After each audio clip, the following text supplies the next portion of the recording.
Vírus, tamanho não é documento. Um oferecimento, UniOeste, a Universidade Estadual do Oeste do Paraná. PIBID, Programa Institucional de Bolsa de Iniciação à Docência.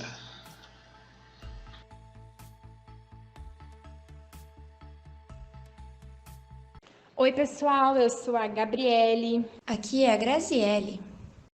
Como estão? Aqui é o João.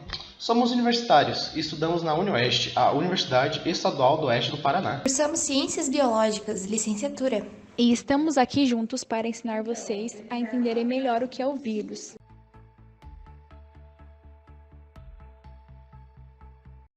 Oi, João, tudo bem?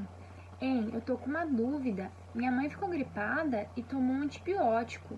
Ela falou que esse remédio mata a bactéria e também vai acabar com o vírus que causa a gripe. Mas pelo visto não funcionou. Oi, Gabi, estou bem. E você? Então, Gabi, o antibiótico ele não funciona contra vírus como muita gente acha, né? Então, e sua mãe tomou um remédio à toa. Tipo, o máximo que pode fazer com ela vai ser as bactérias do intestino dela acabar morrendo e ela tem que passar um bom tempo no banheiro. Eu estou bem também, mas é sério que não funciona? Mas a gente aprendeu na escola que as bactérias são seres vivos bem simples, comparados com as células que formam a gente. E também aprendemos que os vírus são seres mais simples ainda. Como que um remédio que mata a bactéria não vai matar o vírus? Ótima pergunta, Gabi, mas eu acho que por áudio não vai adiantar eu falar para você. Então eu acho melhor a gente falar pelo Teams. O que você acha?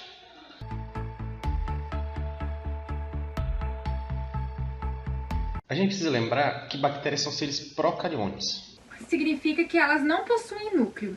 O DNA deles fica todo espalhado pela célula, diferente das nossas, que possuem núcleo e o nosso DNA fica dentro dele. Isso mesmo, as nossas células, o DNA fica separado uma das outras. Ela fica separada das outras estruturas das células. Não é? Algumas parecem estar na fila indiana, outras em forma de bolinhas, e algumas parecem que têm pelos. Sim, elas conseguem viver em colônias, aí damos outros nomes para elas, não é? Eu me lembro da professora dizendo que as bactérias em forma de bolinha se chamam de cocos, e quando elas se reúnem em duas, podemos chamar elas de diplococos. Quando esses diplococos se enfileiram, eles se transformam em streptococos. Um nome bastante esquisito.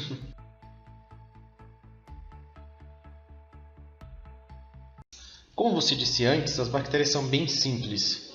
Elas não possuem núcleo, elas possuem uma parede celular, também um envoltório rígido e também proteínas que ajudam a fixar a bactéria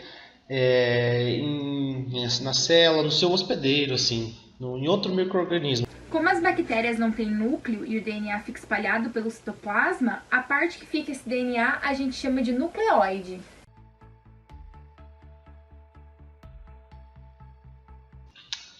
Isso, Gabi. E as bactérias se locomovem porque elas têm estruturas chamadas de flagelos, que têm essa função. E tem também a estrutura chamada de fímbrias, que além de ajudar na locomoção, elas conseguem realizar a troca de material genético com outra bactéria quando elas se reproduzem de forma sexual.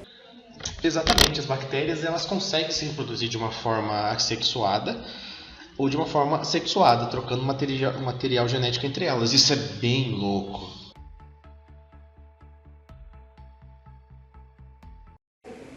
Falando sobre vírus, eles são diferentes das bactérias, bem mais simples as suas estruturas. Sim, começando que vírus nem é célula, na verdade, elas são partículas infecciosas. É até difícil dizer o que o vírus é, se ele é um ser vivo ou não. Eu lembro que na ciência ainda existe um consenso que dependendo da forma de como você classifica a vida, o ser vivo entra ou sai. Nossa, isso é incrível. Até hoje não tem um consenso, a comunidade científica ela não chega a uma conclusão, né? Depende da forma que você considera vírus, depende do que você considera vida, vírus é ou não é. Diferente das bactérias, os vírus precisam de um hospedeiro para poder se reproduzir, no caso se multiplicar. Diferente das bactérias, que elas não precisam. Então, sem hospedeiro, ela fica uma partícula infecciosa inativa. Nossa, isso é incrível, não é? Os vírus, eles são formados por uma cápsula de proteína que nós chamamos de capsídeos, e ela envolve todo o ácido nucleico do vírus, não é? Que pode ser tanto um DNA quanto um RNA. E também tem alguns vírus que possuem uma proteção chamada envelope viral. Essa membrana é derivada da membrana da célula hospedeira. Como o vírus consegue se multiplicar dentro da célula hospedeira? Após ela entrar em contato com a célula, ela injeta o material genético, então começa a mandar o metabolismo da célula hospedeira a criar novas partículas infecciosas, né? Começa a multiplicação, ela precisa dessa célula hospedeira para fazer isso. Mas o nosso corpo consegue reconhecer o vírus, não é? E por quê? Porque ele é um ser invasor bem diferente das nossas células. Sim, o nosso corpo consegue, mas tem vírus muito esperto que consegue se disfarçar. Ele engana o nosso corpo. Ele rouba um pedaço da nossa célula, porque pedaço de gordura e proteína que ficam para fora, né? Quando o sistema imune vai reconhecer o vírus, ele olha que tem gordura é gordura, né? E a proteína que o vírus acabou de roubar é uma proteína que o sistema imune reconhece. Então, tudo normal. Então o vírus escapa do sistema imune, então ele funde essa capa de gordura que ele tem com a capa de gordura da nossa célula. Então, dessa forma se juntando, assim ele desempacota a proteína e solta a informação que vai fazer mais vírus. Nossa, quanto trabalho. Realmente. A evolução somada com que nós, humanos, estamos fazendo, vivendo em grandes cidades, metrópoles, viajando de avião, carro, barco, assim, o mundo mais globalizado, falando dessa forma, realmente faz com que os vírus consigam evoluir muito mais rápido. Coisas que não conseguiriam antes, estão conseguindo agora. E voltando a falar do antibiótico que sua mãe tomou, ele não faz efeito porque está gripada. Lembra que eu falei que as bactérias são seres simples? Então, elas conseguem fazer tudo e o que precisa para se multiplicar sozinha. Elas não precisam de um hospedeiro. Então, só precisamos de achar uma coisa que a bactéria tem, uma proteína, uma diferenciação, alguma coisa que ela faz, que ela tenha, que consegue ser achada, alguma coisa que ela tenha, que consiga se identificar diferente das nossas células. Então, assim, a gente consegue criar um medicamento que afete apenas essa estrutura. Então, vai afetar somente a bactéria. Então, as nossas células não vai causar nenhum mal esse medicamento.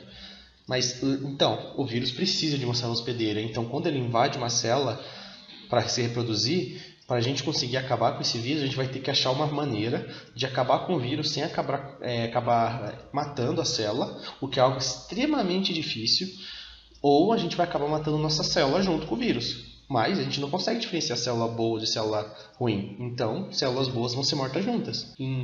Então, quando a gente está engripado, a gente não toma medicamento para passar a gripe, para matar o vírus. A gente toma medicamento para a gente aliviar os sintomas, baixar a febre, a dor. Mas o vírus, o que acaba com o vírus é o nosso sistema imune. É isso que faz a gente ficar melhor. Nossa, realmente faz muito sentido, mas me pareceu uma dúvida agora. Mas infelizmente tenho que sair, eu tenho outra reunião para participar. Tudo bem, deixa o resto da conversa para outro dia. Mas pode me dizer qual que é a sua dúvida? Só para dar uma pesquisadinha rápida para quando a gente voltar a falar nisso?